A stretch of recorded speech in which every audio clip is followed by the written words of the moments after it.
আসসালামু আলাইকুম বন্ধুরা। বর্তমান আধুনিকতার ছোঁয়ায় মানুষ খুবই আরামপ্রিয় হয়ে উঠেছে। একটু আর্থিক সচ্ছলতা আসলেই মানুষ এসি ব্যবহারের দিকে ছুটছে।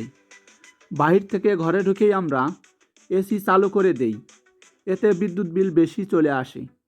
আমরা যদি কিছু পদ্ধতি অবলম্বন করে চলি তাহলে তুলনামূলকভাবে বিদ্যুৎ বিল একটু কম আসবে। প্রথমেই আমাদের এসি কেনার সময় ভাবতে হবে ঘরের রুমের আয়তন কত ছোট বা কত বড়।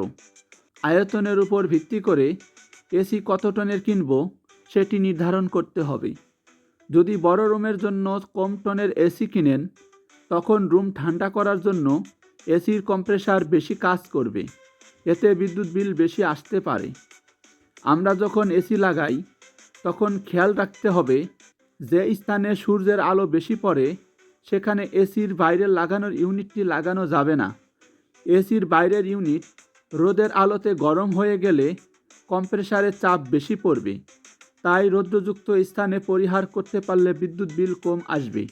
যদি জায়গা না থাকে তাহলে ইউনিটটির উপর ছাউনি দিতে হবে। ঘন ঘন এসি চালু বন্ধ করলে এসির কম্প্রেসার বেশি কাজ করে, এতে বিদ্যুৎ বিল বেশি আসে। এসি ঘন ঘন চালু বন্ধ করা যাবে না। আমরা এসি চালু করার শুরুতেই 16 থেকে 18 ডিগ্রি সেলসিয়াসে সেট করি, এতে কম্প্রেসার বেশি কাজ করে, এতে বিদ্যুৎ বিল বেশি চলে আসে।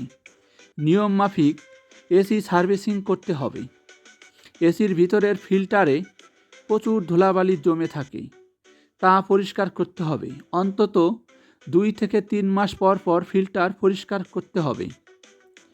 আমরা রাতে ঘুমানোর সময় এসির তাপমাত্রা 24 থেকে 25 ডিগ্রি সেলসিয়াসে দিতে হবে, এতে বিদ্যুৎ বিল কম আসবে। বেশি গরমে এসি চালানোর পাশাপাশি ফ্যান চালু করে দিবেন, এতে এসির ঠান্ডা সম্পূর্ণ রুমে ছড়িয়ে কম্প্রেসারের উপর চাপ কমিয়ে দেবে, এতে বিদ্যুৎ বিল কম আসতে পারে। আশা করি ভিডিওটি সবার কাজে আসবে। একটি লাইক, কমেন্ট, শেয়ার ভিডিও তৈরিতে উৎসাহ তৈরি করে। আর যারা আমার চ্যানেলটি নতুন দেখছেন তারা প্লিজ সাবস্ক্রাইব করে দেবেন।